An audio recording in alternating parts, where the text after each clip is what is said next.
बोकारो के चंदन क्यारी के भाजपा विधायक अमर कुमार बावड़ी आज बोकारो उपायुक्त कार्यालय में धरने पर बैठ गए। विधायक की नाराजगी इस बात को लेकर थी कि बोकारो के सेक्टर 5 पुस्तकालय मैदान में वेदांत इलेक्ट्रो स्टील को द्वारा निर्मित टेंट अस्पताल के उद्घाटन में इन्हें सूचना नहीं दी गई थी। इसके बाद वे सीधे उपायुक्त कार्यालय के जमीन पर धरने पर बैठ गए और इस मामले को लेकर मुख्य सचिव से बात करने के बाद ही धरने से उठने की बात कही। उपायुक्त कार्यालय में मौजूद बेड़मो विधायक कुमार जयमंगल सिंह, कोमिया विधायक डॉक्टर लंबोदर महतो ने तत्काल मुख्य सचिव को इस बात को लेकर अवगत कराया। उसके बाद मुख्य सचिव ने चंदन क्यारी विधायक से बात की और इस मामले को मुख्यमंत्री के संज्ञान में देने की बात कही। मीडिया से बात करते हुए उन्होंने कहा कि राज्य की हेमंत सोरेन सरकार को कॉर्पोरेट घराने चला रही है, जिसका उदाहरण आज अस्पताल के उद्घाटन कार्यक्रम में उन्हें नहीं बुलाना इस बात का सबसे बड़ा उदाहरण है। उन्होंने कहा कि वेदांता इलेक्ट्रो स्टील चंदन क्यारी में अवस्थित है, ऐसे में स्थानीय विधायक की अनदेखी किया जाना एक गंभीर मामला बनता है। उन्होंने जिला प्रशासन पर नहीं जानकारी देने की दुर्भावना का आरोप लगाया। बताते चले कि आज राज्य के मुख्यमंत्री हेमंत सोरेन बोकारो में बने टेंट से निर्मित अस्पताल का ऑनलाइन उद्घाटन कर रहे थे।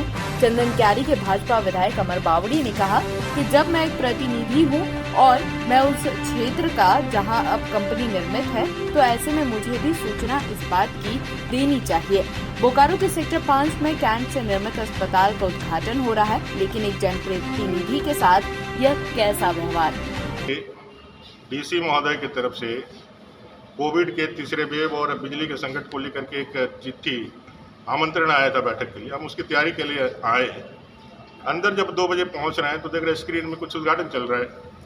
मैंने पूछा कि भाई ये उद्घाटन क्या चीज़ का है, तो लोगों ने कहा कि ये हॉस्पिटल का जो सेक्टर 5 वाला। तो हमने बोला वेदांता का हॉस्पिटल है, वेदांता प्रतिष्ठान और जो संस्थान है वो चंदन क्यारी में लगा हुआ। हम लोगों ने डिमांड भी किया था उसको जब वहाँ लगाना चाहिए।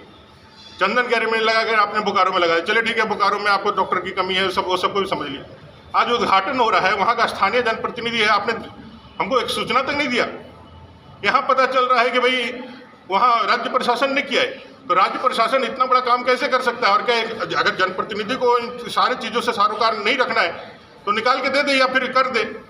विशेष करके चंदन क्यारी के लिए इतना, उस बैठक में भी जिस समय मुख्यमंत्री जी के साथ बैठक हुई थी उसमें भी मैंने कहा था कि चंदन क्यारी में लगाइए, 25-30 किलोमीटर का दूरी हो जाता है। चंदन क्यारी में प्रतिष्ठान है, चंदन क्यारी के लोग धुआं खा रहे हैं, चंदन क्यारी के लोग प्रदूषण से शिकार हो, चंदन क्यारी के लोग ये कर रहे हैं। कम से कम वहाँ पे हो जाए तो 25-30 किलोमीटर दूरी नहीं होगी। उनको भी उन्होंने सुना कर दिया और राज्य प्रशासन को आज बताना होगा कि क्यों नहीं हमको बुलाया गया। अगर यदि जिला के प्रशासन को मालूम है इनको देना था या उनको देना था, अगर नहीं है 81 विधायक में चंदन क्यारी का नाम नहीं है, शेड्यूल कास्ट के लिए रिजर्व्ड हो, विधानसभा यदि आज झारखंड विधानसभा के वो लिस्टिंग से बाहर कर दिया गया है या फिर अमर बावरी को निकाल के रख दिया है या अमर बावरी मर गया है इस कोविड के, इसमें ये वैकेंट हो गया है इसलिए सूचना नहीं दिया है, क्या ये कतई बर्दाश्त नहीं करने लायक। तो हम लोग धरने पर बैठे, मैं बैठूंगा अभी जब तक राज्य के सचिव, मुख्य सचिव हमको नहीं क्लियरिफिकेशन करते हैं जो क्या हुआ है। एक कंपनी चलाएगा क्या राज्य की सरकार को? कंपनी तय करेगा कि किसको बुलाना किसको नहीं बुलाना है।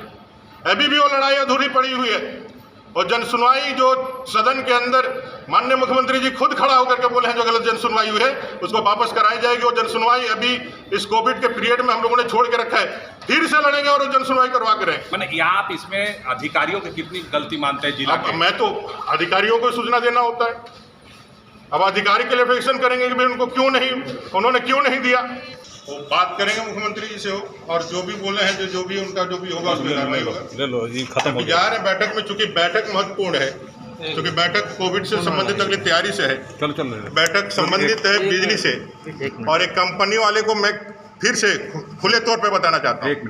एक बार का आंदोलन किए तो उसका सीईओ से लेकर उसके जितने भी वहाँ पे चमचे थे सबको तो बाहर निकाल दिया कंपनी वालों ने। एक चीज बताइए, अभी क्या बात हुई? अभी चीफ सेक्रेटरी ने कहा कि भाई ये जानकारी हम लोगों को नहीं थी, मुख्यमंत्री जी से बात करते हैं, कैसे ऐसा हुआ वो बात करते हैं। मैंने स्पष्ट रूप से कहा है कि जो भी इसका दोषी होगा उस पर कार्रवाई होना चाहिए। और उन्होंने कहा, आग्रह किया कि आप धरने पे मत बैठिए, हम लोग इसको संज्ञान लेकर करवाते हैं। उन पर विश्वास करके उनकी बातों को जब मुख्यमंत्री इस बात को ले, और कंपनी इतना बड़ा औकात वाला नहीं रह गया कि उसके लिए हमको यहाँ धरना पड़े। एक बार के आंदोलन में तो उसका जो सीईओ है और उसका जितने भी पदाधिकारी सभी को यहाँ से कंपनी ने दूध में मक्खी की तरह निकाल करके बाहर फेंक दिया।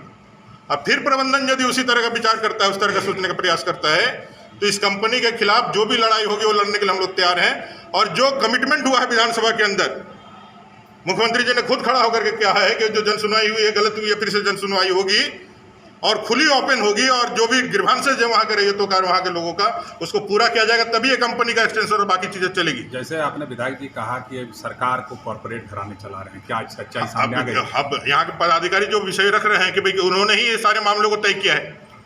अब सारे मामलों को जब उन्होंने तय किया है तो किनको बुलाना है किनको नहीं बुलाना है ये भी उन्होंने ही तय किया होगा। अब यदि मुख्यमंत्री आवास से यदि कोई प्रोग्राम बना करके भेजा जाए तो यहाँ के जो पदाधिकारी हो तो बहुत कनीय पदाधिकारी हो जाते हैं, उनको तो सिर्फ एग्जीक्यूशन का ही पार्ट हो जाता है। ऐसे परिस्थिति में जिसने भी यह किया है उस पर कार्रवाई होना चाहिए और यदि नहीं कार्रवाई होती तो मैं यही समझ सकता हूँ कि हेमंत जी की सरकार है इसको कॉर्पोरेट घराने वाले ऐसे ही लोग चला रहे हैं। इसको कोई संविधान के मर्यादाओं से या जो हमारे जो कार्य पद्धति है संविधान के जो अधिकार है उससे कोई मतलब नहीं है। इनको सिर्फ अपने और अपने लोगों और अपने जो आप कर रहे हैं झारखंड के अंदर जो भ्रष्टाचार का बोलबाला है उसी। You've never known. Welcome to a journey you've never imagined.